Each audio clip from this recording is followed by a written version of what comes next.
Hello everyone, welcome to Excel basic series part 9। तो आज हम पार्ट 9 करेंगे एक्सेल बेसिक सीरीज का। आज हम पढ़ेंगे काउंट क्यूब। तो गाइस, आज हम एक्सेल के बहुत यूजफुल फंक्शन सीखने वाले हैं जिसका नाम है काउंट क्यूब। ठीक है, अगर आपके पास बहुत सारा डाटा है और आपको किसी स्पेसिफिक वैल्यू को काउंट करना है, जैसे आपने यहाँ पे फॉर एग्जांपल मैं आपको करके दिखाऊंगा। जैसे आपने कोई स्पेसिफिक वैल्यू को काउंट करना है तो मैनुअली काउंट करने की जरूरत नहीं है। आप उसमें काउंट इफ ऑटोमेटिकली काउंट कर सकते हो। और ये क्वेश्चन इंटरव्यू में भी पूछा जाता है। अगर आप एम आई से एजुकेटेड या फिर डाटा एनालिस्ट के बेस पे जाते हो तो आपको काउंट इफ का फॉर्मूला या फिर उसका आपने एक टेबल बना के दे देगा। उसमें आपने उसमें प्रेजेंट लिख रखा है, यानी कितने एम्प्लॉय प्रेजेंट है कंपनी में, तो उसका ये कहेगा कि हर एक कितने प्रेजेंट है और कितने एब्सेंट है। ठीक है, वोटर्स का भी हो सकता है, डाटा किसी का भी हो सकता है, तो आपने उसको ये काउंट करके दिखाना है कि कितने पेंडिंग में है, कितने कंप्लीटेड है। ठीक है, और कितने कैंसिल हुए हैं, तो आपने ये सब काउंट करके दिखाना है। तो उसके लिए आप काउंट इफ का यूज करते हैं। अब एक्चुअली इसकी डेफिनेशन समझते हैं होता क्या है। तो काउंट इफ का यूज किसी रेंज के अंदर एक वैल्यू को कंडीशन के काउंट करने के लिए यूज होता है। काउंट इफ का यूज रेंज के अंदर स्पेसिफिक वैल्यू या कंडीशन को काउंट करने के लिए यूज होता है। बेसिक सिंटेक्स इसका यूज होता है, मैं आपको बताता हूँ विद एग्जांपल से। देखो, मैंने यहाँ पे सिंपल सी डाटा ले लिया है एम्प्लॉय, और यहाँ पे मैंने ले लिया है डिपार्टमेंट। ठीक है,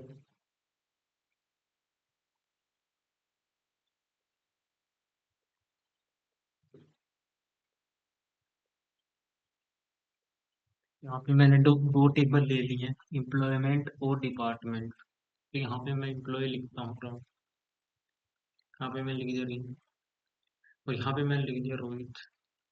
यहाँ पे मैंने लिख दिया अजय। यहाँ पे मैंने लिख दिया विजय। यहाँ मैंने लिख दिया सुमित। डिपार्टमेंट एचआर का हो सकता है, सेल्स का हो सकता है,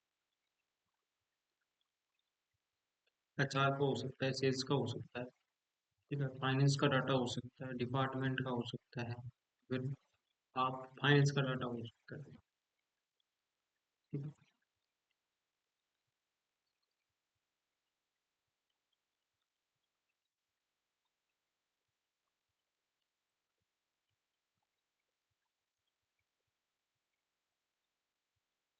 तो यहाँ पे मेरे पास एम्प्लॉय और डिपार्टमेंट टेबल है। इसके अंदर एम्प्लॉय नेम लिख रखा है राहुल, सारे मतलब एम्प्लॉय के नेम है, और इसमें डिपार्टमेंट है। ठीक है, तो इसमें कंडीशन क्या है, इसमें मुझे दिखाना है कि मतलब मैं आपको थोड़ा इसमें बड़ा करके दिखा देता हूँ ताकि आपको क्लियर हो जाए हर कॉन्सेप्ट। ध्यान से समझना है आप कैसे काम करता है। ठीक है, तो मैंने इसको थोड़ा बड़ा करके दिखा दिया आपके हेल्प के लिए। तो मेरे पास ये डाटा दे रखा है। ठीक है, अब इसमें क्या करना है मैं बताता हूँ आपको। सेल्स डिपार्टमेंट में कितने एम्प्लॉयज हैं मुझे ये चाहिए। ये बोलेगा, मैनेजर बोलेगा आपसे कि जो सेल्स डिपार्टमेंट में कितने एम्प्लॉयज हैं।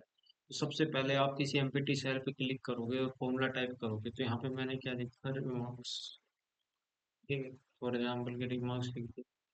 यहाँ पे मैं लिख लिखते हूँ काउंट इफ। ठीक है, तो काउंट इफ में रेंज क्या होती है, रेंज। अब रेंज जो आपने मतलब ये डिपार्टमेंट है इसमें पूरी रेंज होती है। आपने क्या निकालना है कि एच आर कितनी बार है और सेल्स कितनी बार है। तो यहाँ पे मैं काउंट करूंगा, काउंट इफ का यूज करूंगा। तो डिपार्टमेंट सेल्स को आपने रेंज समझ लेना है, रेंज से रेंज होती है। ठीक है, यहाँ पे मुझे निकालना है एच आर। तो एच आर मेरे पास एक है। अब ये यहाँ पे आप ड्रैग डाउन करोगे तो ये आ जाएगा कि कितनी बार। अब ये देखो, सिंपल सी आ नहीं रहा है, क्योंकि यहाँ पे मैं अगर एच आर दो बार लिख देता हूँ, यहाँ पे अगर एच आर दो बार आ जाता है तो ये एच आर दो बार आ जाता है। ठीक है, यहाँ पे सेल्स लिख देना है आपने दो बार। ठीक है, यहाँ पे मैं लिख देता हूँ सेल्स। तो यहाँ पे मेरे पास ये नंबर अपडेट हो जाएंगे। ठीक है, हाँ फिर से अपडेट देख सकते। ठीक है, सिंपल से यहाँ पे अब सब जगह यही आ रहा है। ठीक है, तो मैं आपको दिखा देता हूँ। तो मेरे पास ये आएगा कि ये इतनी बार है, ये इतनी बार से सेल्स इतनी बार। तो क्या करोगे आप, एक अलग टेबल बनाते हैं। तो उस टेबल में हम यहाँ पे देखेंगे कि मेरे पास ये दो टेबल्स हैं। ठीक है, बाकी को डिलीट कर देते हैं। तो मेरे पास ये दो टेबल्स हैं, जिसमें मेरे पास सबसे पहले एम्प्लॉय की टेबल है। ठीक है, उसके बाद मेरे पास यहाँ पे डिपार्टमेंट की टेबल,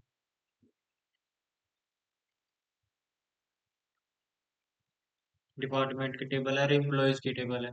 तो उसके अंदर मैं वही नाम लिखूंगा जो मैंने लिखा था। तो सिंपल से हम इसको कॉपी कर लेते हैं। तो मैंने सिंपल से इसको कॉपी किया और यहाँ पे पेस्ट कर दिया। ठीक है,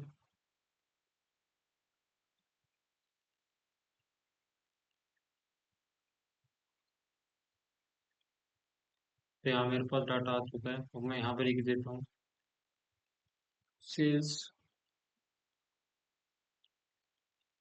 देखो, मैंने यहाँ पे काउंट का यूज किया। तो यहाँ पे मेरे पास सेल्स कितनी बार आया है मैं ये यूज करूँ। यहाँ पे आपने सिंपल से ये पूरा रेंज ले लेना है। उसके बाद यहाँ पे सेल्स लिख देना है। तो मैं यहाँ पे सेल्स लिख दूंगा, एंटर करूंगा। तो सेल्स मेरे पास कितनी बार है? 3 बार। ठीक है, ये मेरे पास डाटा आ चुका है। ठीक है, सिंपल से तो ये काम करता है। अब सेकंड हम बात करेंगे फॉर्मूला। इसमें ये हर HR काउंट करता है और IT काउंट करेगा। अब IT कितनी बार आपने देखा है। तो सिंपल से आपको फॉर्मूला टाइप करना है काउंट ए। तो रेंज आपने यहाँ पे सिलेक्ट करनी है और यहाँ पे क्या लिखना है? सेल्स। तो ये सेल्स मेरे 3 बार है और यहाँ पे मेरे पास कितनी है? ये भी सेल्स मेरे ठीक। तो सिंपल से ये करना है काउंट।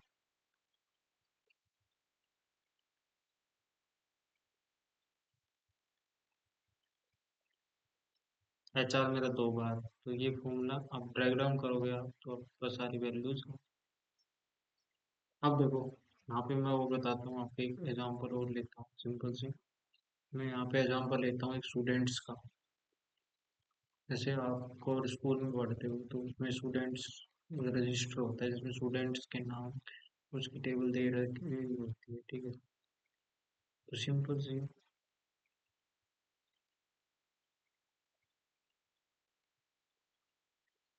यहाँ पे स्टूडेंट्स में लिख दूंगा राहुल, अजय,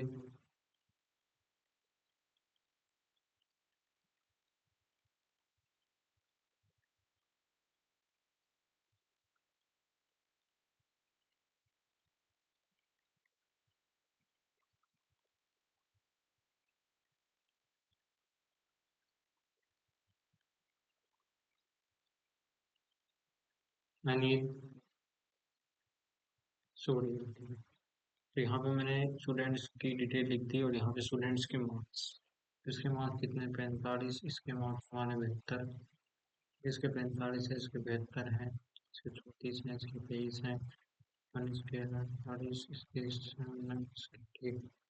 तो ये हमारे पास डाटा आ चुका है। ठीक है,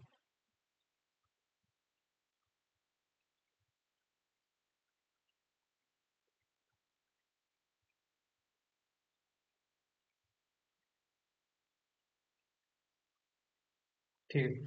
तो ये मेरे पास स्टूडेंट्स के मार्क्स और उनके स्टूडेंट के नेम और उसके मार्क्स। ठीक। तो ये डाटा मेरे पास आ चुका है। अब सिंपल से क्या करना है, मुझे काउंट का यूज करना है।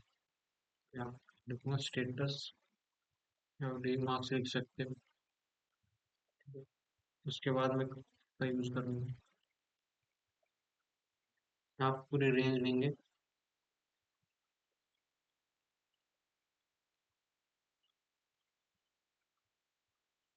जिसके मार्क्स 60 है वो ये उसके आ जाएंगे 60, मतलब जिसके यहाँ 60 से ज्यादा है। तो आपने क्या करना है, रेंज लेना है। तो रेंज क्या होगी? ये मार्क्स। और क्या करना है, कॉमा लगाना है। उसके बाद ग्रेटर देन 60। तो 6 मार्क्स 60 से ज्यादा है, 6 मार्क्स 60 से ज्यादा है। ठीक है, ये पूरा आपका डाटा तैयार हो गया। ठीक है, ये पूरा आपके पास डाटा तैयार हो चुका है।